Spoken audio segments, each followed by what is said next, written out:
Innal hamdalillah nahmaduhu wa nasta'inuhu wa nastaghfiruh wa na'udzu billahi min syururi anfusina wa sayyiati a'malina man yahdihillahu fala mudhillalah wa man yudlil fala hadiyalah.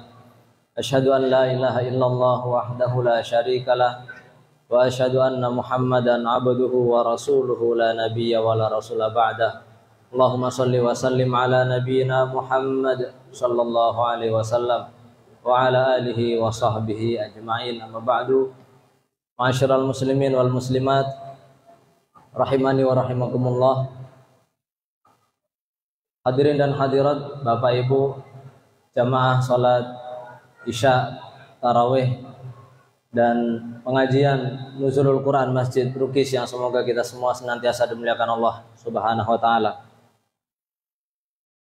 Al-Imam Abu Dawud, jamaah sekalian, meriwayatkan dalam kitab sunan beliau dari seorang sahabat Abu Dzar Al-Ghifari radhiyallahu anhu bahwasanya suatu malam Nabi SAW mengerjakan sholat tarawih berjamaah bersama para sahabat. Jadi jamaah Nabi mengerjakan sholat tarawih berjamaah bersama para sahabat seumur hidup beliau hanya 3 kali, 3 malam. Malam pertama, malam kedua, lalu malam ketiga. Setelah itu beliau tidak lagi mengerjakan salat tarawih berjamaah bersama para sahabat. Setelah ditanya oleh para sahabat, Nabi pun memberitahu bahwasanya beliau khawatir jika beliau terus mengerjakan tarawih berjamaah bersama para sahabat, beliau khawatir tarawih ini diwajibkan kepada seluruh umatnya. Dan beliau khawatir umatnya tidak akan mampu memenuhi kewajiban tersebut. Ini adalah bentuk rahmat Nabi SAW, sehingga beliau persilahkan para sahabat untuk mengerjakan tarawih sendiri-sendiri atau berkelompok-kelompok masing-masing. Pada malam kedua atau malam ketiga dari sholat tarawih beliau, disebutkan oleh Abu Dzar Al-Ghifari bahwasanya beliau sholat tarawih sampai tengah malam. Selesai sholat tarawih sampai tengah malam. Begitu selesai sholat tarawih, salah seorang sahabat berkata, "Ya Rasulullah, lau naffalta lana lailatana hadhihi." Ya Rasul, bagaimana jika engkau lanjutkan lagi sholatnya? Engkau pimpin lagi kami sholat pada malam hari ini. Karena masih tersisa setengah malam. Jamaah dimuliakan Allah, disinilah Nabi SAW, di depan beliau para sahabat yang sangat semangat untuk mengerjakan sholat tarawih. Tetapi beliau tidak hanya memikirkan para sahabat, karena beliau tahu umatnya bukan hanya sahabat. Beliau tahu para sahabat sangat semangat beramal soleh, tetapi beliau tahu umatnya bukan hanya penduduk Madinah, tetapi juga termasuk orang-orang yang datang setelah mereka sampai di kota kita ini, di kota Manna. Maka Nabi SAW berkata, "Man shalla ma'al imami hatta yansharif." Siapa yang sholat, yaitu sholat tarawih bersama imam sampai imamnya selesai, kutibalahu qiyamul lailah, tertulislah baginya di sisi Allah salat tahajud semalam suntuk.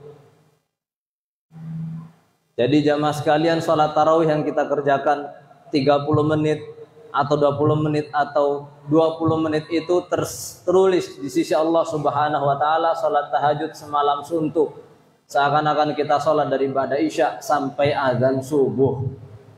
Dan ini adalah bukti berkahnya bulan Ramadan, jamaah sekalian. Amal sedikit di bulan Ramadan dilipat gandakan. Maka ini ajakan untuk yang berbicara maupun yang mendengarkan. Jamaah, kita sudah di malam ke-17.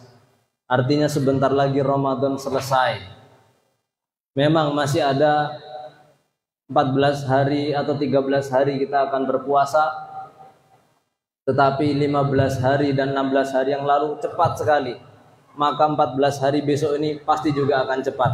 Tidak akan terasa, tahu-tahu Ramadan habis. Dan tidak ada hari yang seperti bulan Ramadan ini untuk beramal, jamaah sekalian. Maka maksimalkan Ramadan untuk beramal soleh sebanyak-banyaknya.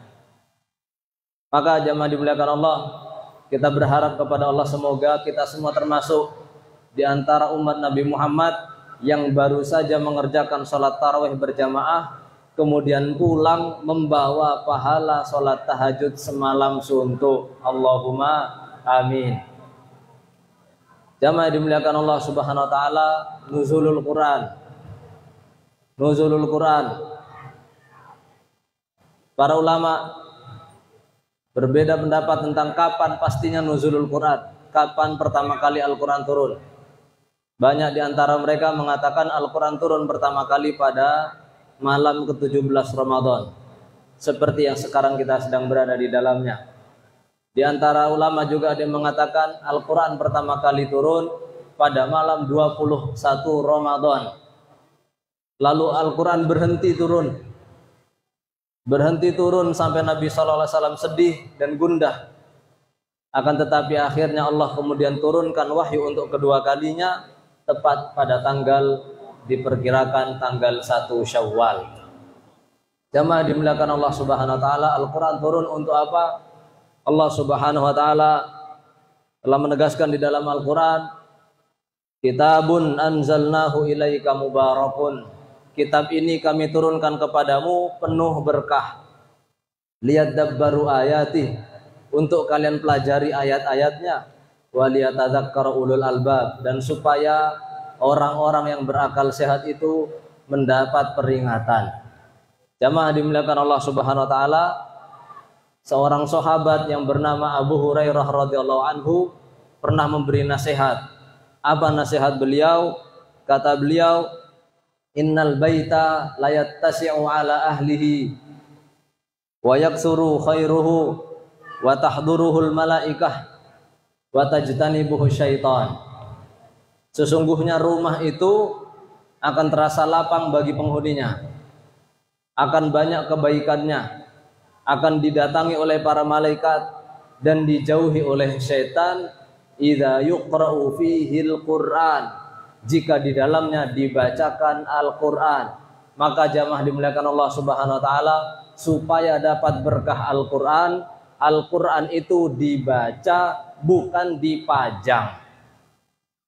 Sekali lagi, supaya kita mendapat berkah dari Al-Qur'an, rumah kita mendapat berkah dari Al-Qur'an, dijauhkan dari gangguan setan, dari gangguan sihir, dari gangguan orang-orang yang tidak suka, Al-Quran itu dibaca bukan dipajang. Jamaah dimuliakan Allah Subhanahu wa taala, percuma kalau kita letakkan kaligrafi besar-besar di dinding rumah kita, tapi kita tidak pernah membaca Al-Quran. Kenapa? Karena sihir itu memasuki orang, bukan memasuki rumah. Setan itu orang kerasukan, yang kerasukan itu orangnya, bukan rumahnya. Yang terganggu itu orangnya, bukan rumahnya. Maka yang harus membaca Al-Quran itu orangnya, bukan rumahnya. Tidak cukup hanya disetel saja, tidak cukup hanya dipajang saja, tapi juga harus dibaca. Maka jamaah dimuliakan Allah, Al-Quran itu kita baca, bukan hanya kita pajang. Supaya apa? Kita mendapatkan berkah dari Al-Quran. Kemudian jamaah dimuliakan Allah Subhanahu wa taala, jika Al-Quran sudah kita baca, maka rumah kita akan diberikan berkah oleh Allah Subhanahu wa taala. Maka mulai sekarang jamaah sekalian, ditargetkan di bulan Ramadan ini memperbanyak membaca Al-Quran. Jika belum lancar, maka ditargetkan bulan Ramadan ini lancar membaca Al-Quran, belajar supaya lisan kita lancar membaca Al-Quran. Kita sudah tahu di kubur itu ada 3 pertanyaan. Man rabbuk, siapa Tuhanmu? Wa man nabiyuk, siapa nabimu? Wa madinuk, apa agamamu? Ini 3 pertanyaan yang sudah sering kita dengar. Tetapi di dalam sebuah riwayat hadis yang lain, ternyata ada pertanyaan keempat. Di situ disebutkan, wa ma hadzal kitabul ladzi ursila fika au unzila fika. Kitab apa yang diturunkan kepadamu? Sekarang kita bisa menjawab, siapa Tuhanmu? Allah.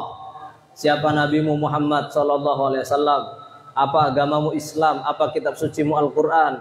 Besok di dalam kubur, jawaban itu bukan dengan hafalan, tetapi jawaban itu dengan amalan. Maka jamaah dimuliakan Allah Subhanahu wa taala, Al-Quran di rumah kita, jika sudah lama tidak kita buka, mulai sekarang kita buka.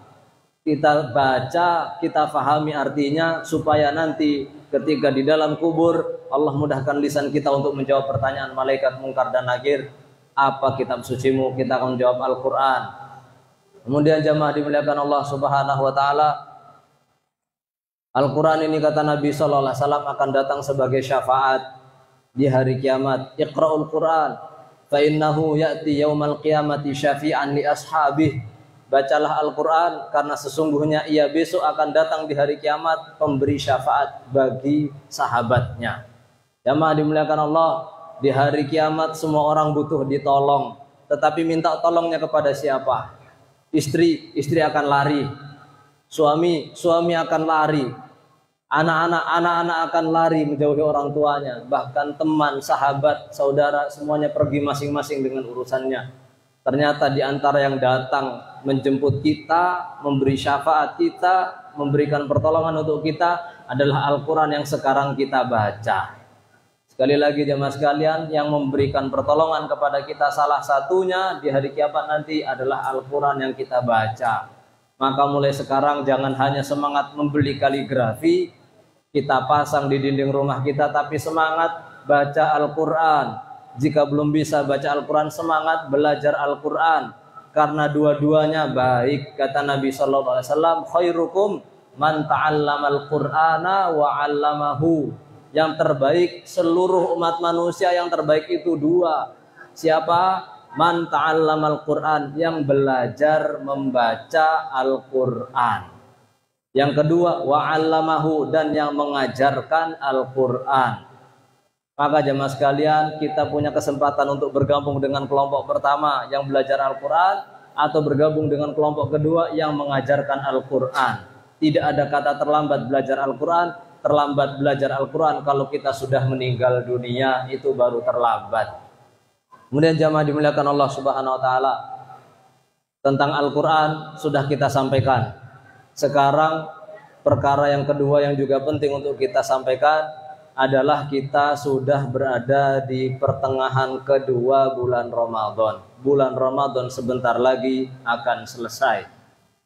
Jamaah, tidak ada hari yang lebih baik untuk kita beramal melebihi bulan Ramadan. Sekali lagi, tidak ada hari kesempatan yang lebih baik daripada bulan Ramadan untuk beramal. Sebagian orang akan berkata, ada Ustadz, 10 hari pertama bulan Dzulhijjah itu adalah hari paling dicintai Allah untuk beramal. Iya betul, tetapi 10 hari pertama bulan Dzulhijjah hanya 10 hari, Ramadan 30 hari. Yang kedua, 10 hari pertama bulan Dzulhijjah tidak ada dalil yang mengatakan setan-setan dibelenggu di hari itu. Adapun di bulan Ramadan, jamaah sekalian, Nabi sudah menegaskan suffidat fihi maradatus syayatin. Di bulan Ramadan ini gembong-gembong pemuka-pemuka setan dibelenggu oleh Allah Subhanahu wa taala, sehingga kita lebih mudah baca Quran di bulan Ramadan daripada di hari-hari yang lain. Kita lebih mudah bersedekah di bulan Ramadan daripada di hari-hari yang lain. Kita lebih mudah datang, hujan-hujan tarawih masih bisa datang. Mengapa? Karena godaan di bulan Ramadan itu lebih ringan daripada di bulan-bulan lain. Maka jamaah dimuliakan Allah Subhanahu wa taala, sekarang bagi yang ingin bekal banyak ketika nanti meninggal, sekarang Ramadan. Dan sekarang Ramadan sudah habis 16 hari.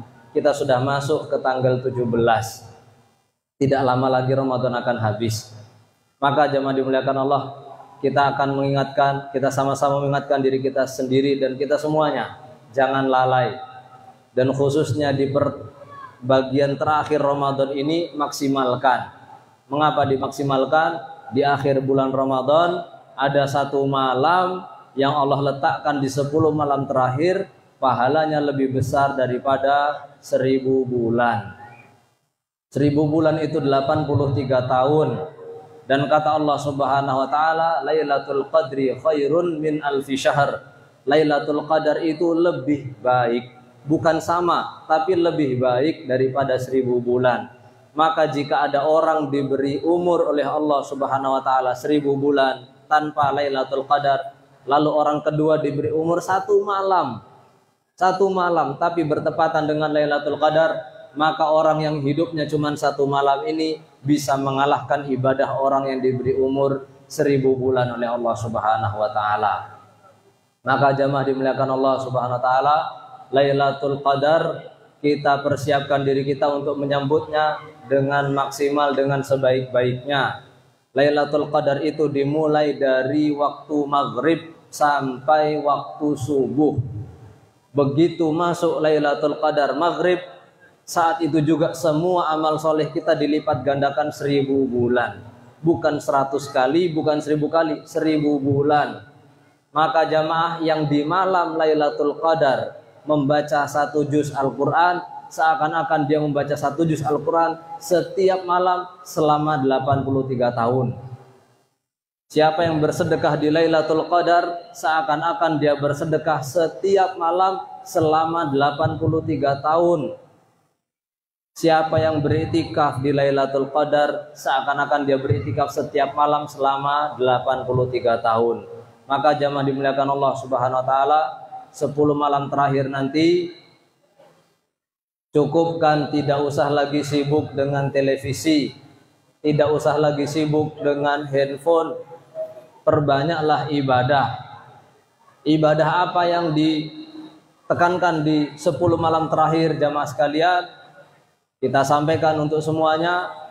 Bagi yang memiliki kemampuan dan memiliki kekuatan, beriktikaflah jamaah sekalian. Yang memiliki kemampuan, memiliki kesempatan, diberi sehat walafiat, anak-anak di rumah sudah besar, sudah bisa ditinggal, tidak banyak kesibukan yang harus di rumah, maka datanglah ke masjid beriktikaf. Mengapa beriktikaf jamaah sekalian? Jamaah, Lailatul Qadar itu dimulai dari maghrib sampai subuh. Pertanyaannya, siapa yang bisa beribadah dari maghrib sampai subuh tanpa berhenti? Gak akan bisa. Ada yang bisa sholat dari maghrib sampai subuh? Tidak kuat. Ada yang bisa membaca Al-Quran dari maghrib sampai subuh? Tidak akan kuat. Berzikir Ustaz, berzikir subhanallah, astaghfirullah dari maghrib sampai subuh tanpa berhenti, apakah kuat? Tidak akan kuat. Kita begitu sholat, selesai sholat, salam, pahalanya berhenti. Ketika kita baca Al-Quran, selesai baca Al-Quran, mushaf ditutup, pahalanya berhenti. Kita berzikir, berzikirnya selesai, ditutup, pahalanya berhenti. Kecuali satu amal, yaitu iktikaf. Selama bapak-bapak dan ibu-ibu masih di dalam masjid, kita membaca Al-Quran, pahalanya mengalir. Kita sholat, pahalanya mengalir. Kita berzikir, pahalanya mengalir. Bahkan kita tidur sekalipun, selama tidur kita dalam posisi iktikaf, pahalanya mengalir. Dan ini tidak bisa diraih kecuali dengan satu amalan, yaitu iktikaf.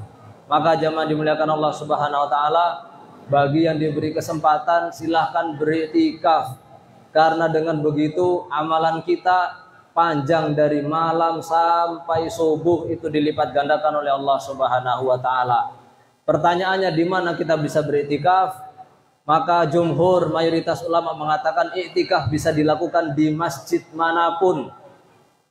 Iktikaf bisa dilakukan di masjid manapun, baik yang besar maupun yang kecil, baik masjid jami maupun musola. Dengan syarat di masjid itu dikerjakan sholat 5 waktu terbuka untuk umum setiap hari. Maka yang ada di dekat rumahnya masjid besar, silahkan datang ke masjid beriktikaf. Yang berada di dekat rumahnya musola kecil, jauh, kalau harus ke masjid besar silahkan beriktikaf di dekat rumahnya. Itu sudah termasuk iktikaf. Kemudian minimal berapa lama iktikaf? Jamaah sekalian dimuliakan Allah, mayoritas ulama mengatakan iktikaf tidak ada dalil yang secara jelas minimal berapa lama. Meskipun ada mazhab Maliki mengatakan iktikaf minimal sehari semalam, tetapi mayoritas ulama mengatakan iktikaf tidak harus sehari, tidak harus semalam, tidak harus sehari semalam. Jika kita melihat itu sudah cukup sebagai iktikaf, maka sudah bisa disebut sebagai iktikaf. Maka jamaah dimuliakan Allah Subhanahu wa taala, yang bisa iktikaf sehari semalam silahkan iktikaf sehari semalam. Yang tidak bisa sehari semalam, minimal semalam dari maghrib masuk masjid, pulang ke rumah setelah selesai sholat subuh. Jika tidak bisa juga, minimal dari waktu masuk sholat isya, niat di dalam hati, ya Allah saya ingin iktikaf. Sholat isya berjamaah, sholat tarawih berjamaah, tilawah, kemudian setelah itu jika harus pulang maka pulang, iktikafnya diputus. Semoga dengan demikian sudah dapat pahala iktikaf dan dilipat gandakan oleh Allah Subhanahu wa taala. Maka jamaah dimuliakan Allah Subhanahu wa taala, ini kesempatan besar yang ingin beramal sebanyak-banyaknya. Ramadan tinggal sebentar lagi dan kerjakan semua yang kita bisa. Kemudian jamaah dimuliakan Allah Subhanahu wa taala, iktikaf apa saja yang kita lakukan di dalamnya bebas jamaah sekalian, selama itu bernilai ibadah dilakukanlah di dalam iktikaf. Salat, kemudian membaca Al-Qur'an, berzikir, membaca buku-buku Islami, mendengarkan pengajian, semua itu boleh dilakukan. Dan jangan lupa di 10 malam terakhir bulan Ramadan, Nabi Shallallahu Alaihi Wasallam ditanya oleh istri beliau, ibunda kita Aisyah radhiyallahu anha. Kata Aisyah radhiyallahu anha, ya Rasulullah, kalau kami berjumpa Lailatul Qadar, apa yang harus kami lakukan? Apa doa yang harus kami ucapkan? Apa kata Nabi sallallahu alaihi wasallam? Quli, ucapkanlah, Allahumma innaka afuwun tuhibbul afwa fa'fu anni. Allahumma innaka afuwun tuhibbul afwa fa'fu anni. Allahumma innaka afuwun, ya Allah, engkau maha pemaaf. Tuhibbul afwa, engkau suka memberi maaf, fa'fu anni, maka maafkan saya ya Allah. Dari sini jamaah sekalian menjadi jelas, ternyata doa terbaik untuk waktu yang terbaik itu adalah doa mohon ampun. Sekali lagi, doa terbaik, permintaan terbaik untuk waktu yang terbaik adalah doa memohon ampun. Maka jika kita diberi waktu singkat oleh Allah Subhanahu wa taala, lalu Allah berfirman, mintalah satu hal yang kita minta, ya Allah ampuni saya. Tidak perlu sibuk memikirkan, ya Allah tambah harta saya, karena tambah harta berarti tambah tanggung jawab berarti tambah hisab. Orang banyak harta di dunia, maka dia panjang hisabnya di akhirat. Ya Allah tambah umur saya, tambah umur juga tambah hisab. Orang ditambah umur, maka akan Allah tanya, di mana, untuk apa, dan bagaimana kau habiskan umurmu. Tetapi kalau ditambah pahala, tidak ada namanya hisab. Kau gunakan untuk apa pahalamu? Tidak ada. Maka jemaah sekalian, setiap pemberian duniawi ujungnya hisab. Setiap pemberian duniawi, wajah yang tampan, wajah yang cantik, suara yang bagus, harta yang banyak, rumah yang luas, anak yang banyak, jabatan yang tinggi, ujungnya apa? Hisab. Tetapi pemberian ukhrawi, ikhlas, taat, takwa, takut kepada Allah, istiqomah, itu ujungnya pasti surga. Maka jamaah dimuliakan Allah Subhanahu wa taala, di waktu-waktu terbaik fokuskan untuk minta perkara-perkara ukhrawi. Ya Allah maafkan saya, ya Allah terima amal soleh saya, ya Allah kalau ada dosa yang terlupa mohon ingatkan dan terima taubat saya. Dan seterusnya, minta husnul khatimah, minta diringankan hisab, minta dimudahkan siratal mustaqim, minta dimudahkan sakaratul maut, minta urusan akhirat sebelum minta urusan duniawi. Jamaah dimuliakan Allah Subhanahu wa taala, Al-Imam Ibnu Qayyim pernah mengatakan, sebagaimana istiqomahnya seorang hamba di dunia, begitu pula dia akan istiqomah di atas jembatan Sirat. Kita semua sudah tahu jembatan Sirat di atas Jahannam. Yang bisa lewat jembatan itu masuk surga, yang jatuh maka jatuhnya ke neraka. Bagaimana orang bisa lewat di atas jembatan itu? Siapa yang istiqomah di dunia, maka besok akan istiqomah di atas Sirat. Siapa yang taat di dunia, maka akan selamat di atas Sirat. Maka jamaah sekalian dimuliakan Allah, kalau hati kita tergoda untuk maksiat, ingat, kalau kita melangkah maksiat sama saja kita melangkah keluar Sirat untuk mendekati Jahannam.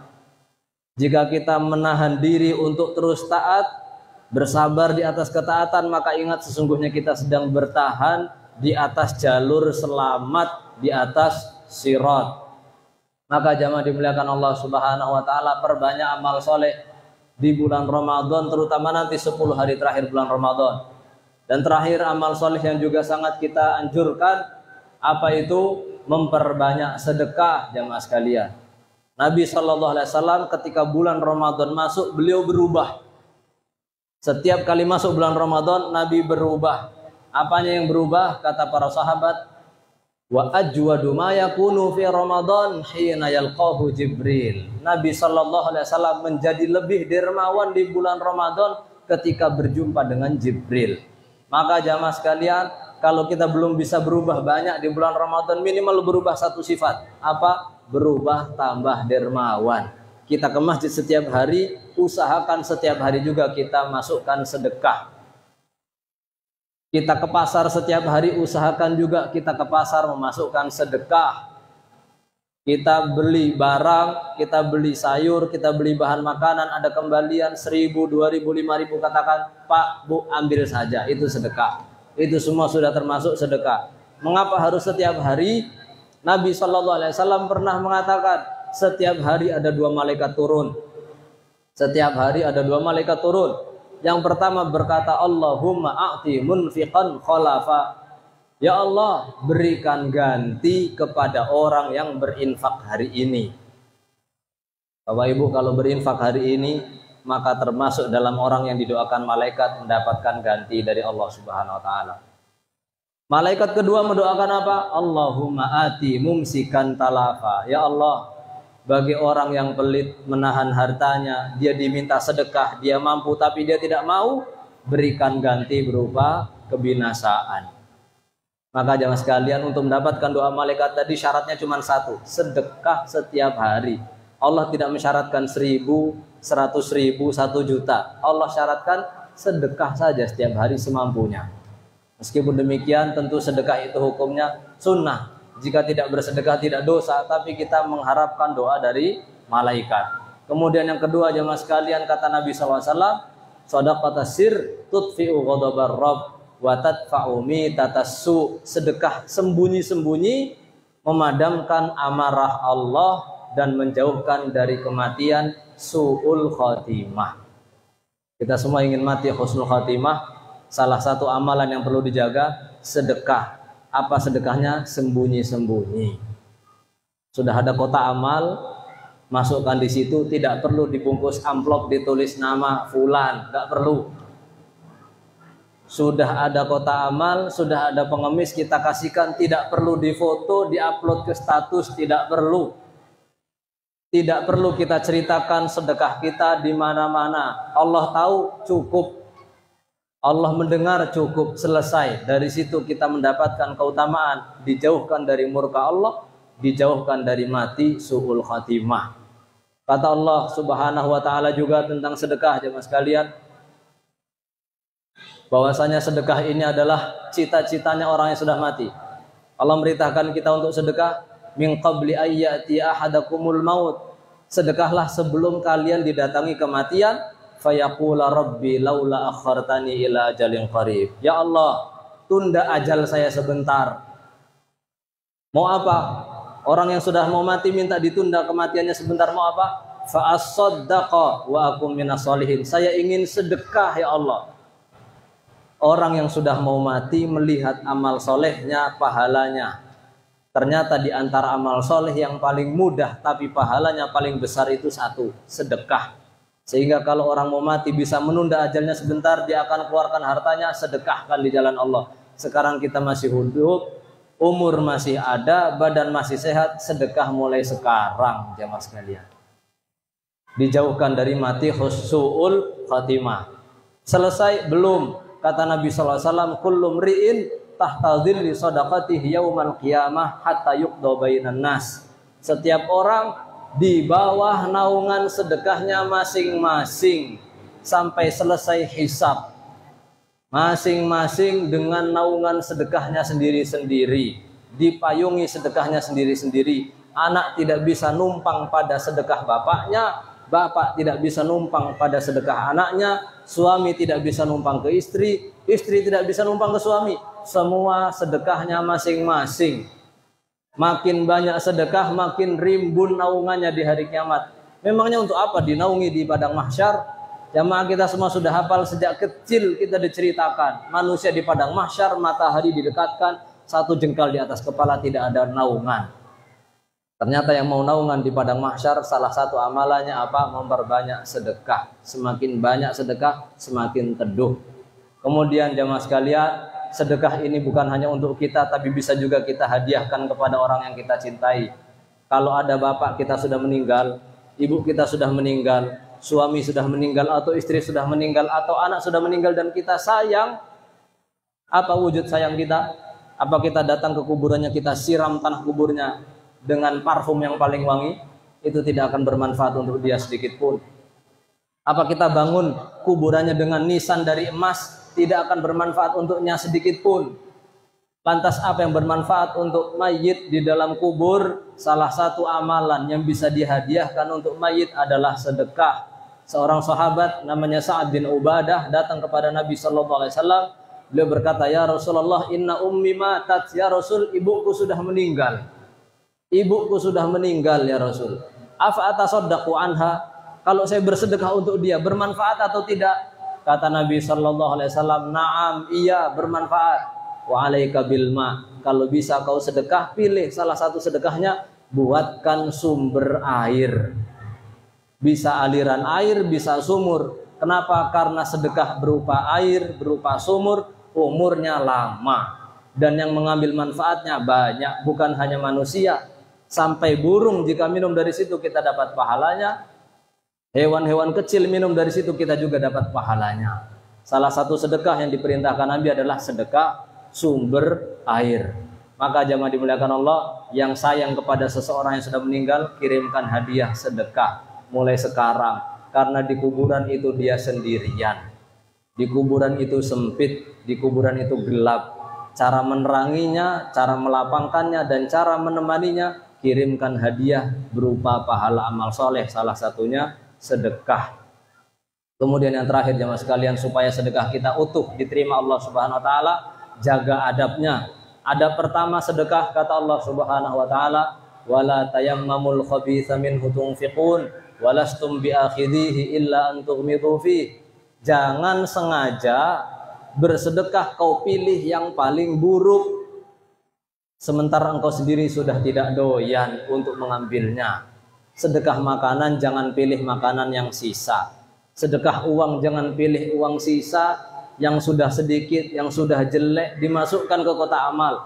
Sedekah baju jangan pilih baju yang sudah buruk, sudah usang, tidak layak pakai.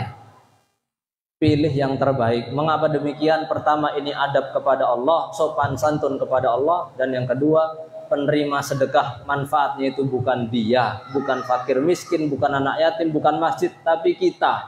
Sedekah yang kita keluarkan sekarang di dunia, besok kita ambil lagi di akhirat. Maka yang sekarang mengeluarkan sisa, besok mengambil sisa. Yang sekarang mengeluarkan terbaik, besok mengambil yang terbaik. Maka sebelum besok kecewa, sebelum besok menyesal, perbaiki mulai dari sekarang. Kalau sedekah, pilih yang baik-baik. Kalau bisa yang terbaik, alhamdulillah. Kemudian yang kedua, yang terakhir jemaah sekalian, sedekah itu bisa batal. Dan salah satu pembatalnya Allah Subhanahu wa taala sebutkan di dalam Al-Qur'an, "Wala tubtilu shadaqatikum." Jangan kalian batalkan sedekah kalian, jangan kalian hanguskan sedekah kalian, jangan kalian gugurkan sedekah kalian. Dengan apa ya Allah? Bil manni wal adza. Apa itu al-man? Al-man itu mengungkit-ungkit. Sudah sedekah untuk takjil ke masjid, setiap kali ketemu takmir masjid diungkit. Pak, ingat kemarin saya sedekah untuk buka puasa? Setiap kali ketemu Pak takmir masjid, Pak, ingat kemarin saya nyumbang untuk karpet masjid. Pak, ingat kemarin saya nyumbang untuk renovasi masjid. Diungkit, diceritakan terus-menerus. Atau ketemu orang yang dulu susah kita bantu, sekarang sudah berhasil. Setiap kali ketemu, kamu ingat gak dulu kamu susah saya bantu, sekarang kamu berhasil? Kamu ingat dulu kamu miskin, saya bantu, sekarang kamu kaya? Diungkit terus. Allah Subhanahu wa taala meringatkan, ini bisa membatalkan sedekah. Sedekah itu sebaik mungkin rahasia, tidak usah diceritakan, tidak usah difoto, dan jangan diungkit-ungkit. Sedekahkan, lupakan, Allah akan mengingatnya.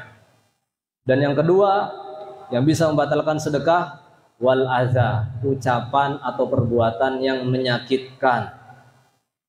Orang memberi sedekah tapi diiringi ucapan yang kasar. Ambil ini, dasar pemalas. Ambil ini, dasar orang miskin. Atau memberi sedekah dengan cara yang buruk, dilemparkan. atau dengan cara-cara yang buruk lain, kata Allah Subhanahu wa taala, ini langsung batal sedekahnya, langsung gugur sedekahnya, hangus sedekahnya. Maka jamaah dimuliakan Allah Subhanahu wa taala, kita sedekah itu perlu uang, perlu modal. Jangan sampai kita sudah modal di dunia ternyata bangkrut di akhirat. Dan ternyata sedekah itu sebaik mungkin dirahasiakan, tidak perlu riak diceritakan, diperlihatkan, tidak perlu diungkit-ungkit setiap kali ketemu, dan jangan diberikan dengan cara yang buruk, dan pilihlah perkara-perkara dan benda-benda terbaik, harta-harta terbaik untuk kita sedekahkan, karena itu bukan untuk mereka, untuk kita nanti kita ambil lagi di hari kiamat. Ada salah seorang pengusaha, kalau tidak salah dari Jogja, beliau terkenal suka bersedekah. Orang-orang pun bertanya, Pak, Bapak nggak sayang sama harta? Bapak nggak suka sama harta? Kata beliau, justru saya suka sama harta. Justru saya ini sayang sama harta, saya tidak pengen harta saya pergi. Makanya saya sedekahkan, karena besok pasti akan kembali saya ambil. Dan ini persis seperti yang sudah dinasihatkan oleh Nabi SAW. Rezeki kita itu 4. Yang kita makan habis jadi kotoran, yang kita pakai habis jadi kain usang, yang kita sedekahkan maka ini besok akan kita ambil, sementara yang kita tinggalkan jadi bahan bagi ahli waris. Kita tumpuk sekarang sampai kita mati jadi warisan, tidak akan jadi apa-apa. Maka jamaah sekalian dimuliakan Allah Subhanahu wa taala, sekarang bulan Ramadan, setiap keping yang kita sedekahkan pahalanya tidak bisa dikejar di bulan yang lain. Bapak Ibu sekarang sedekah 100.000, besok di bulan Syawal sedekah 100.000, pahalanya sudah beda. Maka jangan tunggu nanti sedekahkan sekarang, mumpung umur masih ada, mumpung masih di bulan Ramadan, dan sebisa mungkin nanti di 10 malam terakhir Ramadan bekerja keraslah untuk beramal, karena kita cuman ditemani oleh satu. Di kuburan nanti teman kita cuman satu, bukan anak, bukan istri. Lihat foto keluarga dilihat. Oh, ada anak saya, ada suami saya, ada istri saya, ada teman-teman. Besok siapa yang mau masuk ke makam bersama saya? Tidak ada seorang pun, semuanya akan pulang. Yang masuk bersama kita di dalam makam cuma satu, amal. Maka bersiapkan amal yang baik, karena itu akan menjadi teman kita nanti di akhirat dan di kuburan. Allahumma sholli ala Muhammad wa ala ali Muhammad kama shallaita ala Ibrahim wa ala ali Ibrahim fil alamin innaka Hamidum Majid.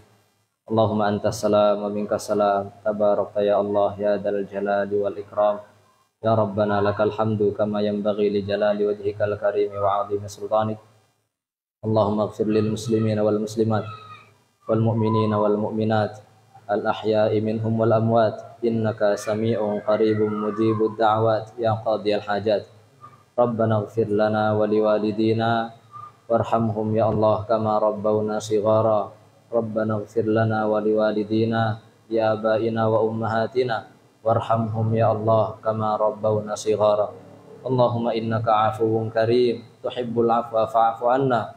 Allahumma innaka afuwun karim tuhibbul afwa fa'fu anna. Allahumma innaka afuwun karim tuhibbul afwa fa'fu anna. Allahumma awsilna ila lailatul qadri.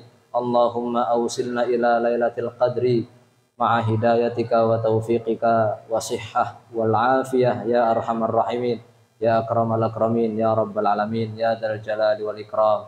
Rabbana zalamna anfusana wa in lam taghfir lana wa tarhamna lanakunanna minal khasirin. Rabbana atina fid dunya hasanah wa fil akhirati hasanah wa qina adzaban nar. Walhamdulillahi rabbil alamin. Sallallahu ala nabiyina Muhammadin wa ala alihi wa sahbihi ajma'in. Wassalamualaikum warahmatullahi wabarakatuh. Waalaikumsalam. Terima kasih kami ucapkan kepada Bapak Hafiz atas ilmu dan hikmah yang telah disampaikan. Semoga kita semua dapat mengamalkan ajaran Al-Quran dalam kehidupan kita sehari-hari. Dan juga terima kasih atas semua yang telah dibacakan. Semoga kita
Kapan lah ini?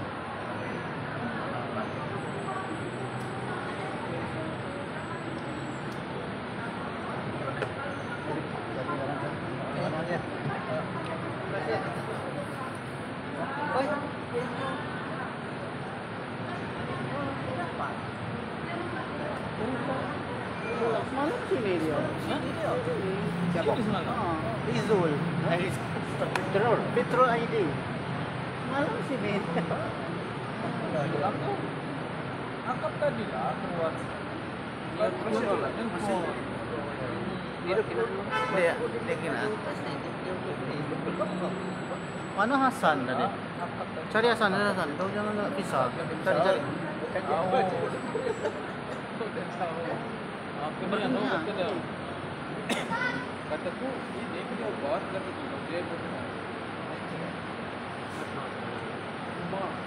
Asam lambung naik.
Masih nak kau biar lagi banyak belakang tak?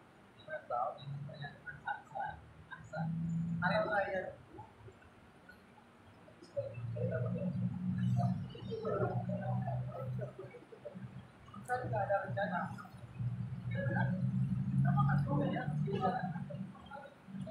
Apa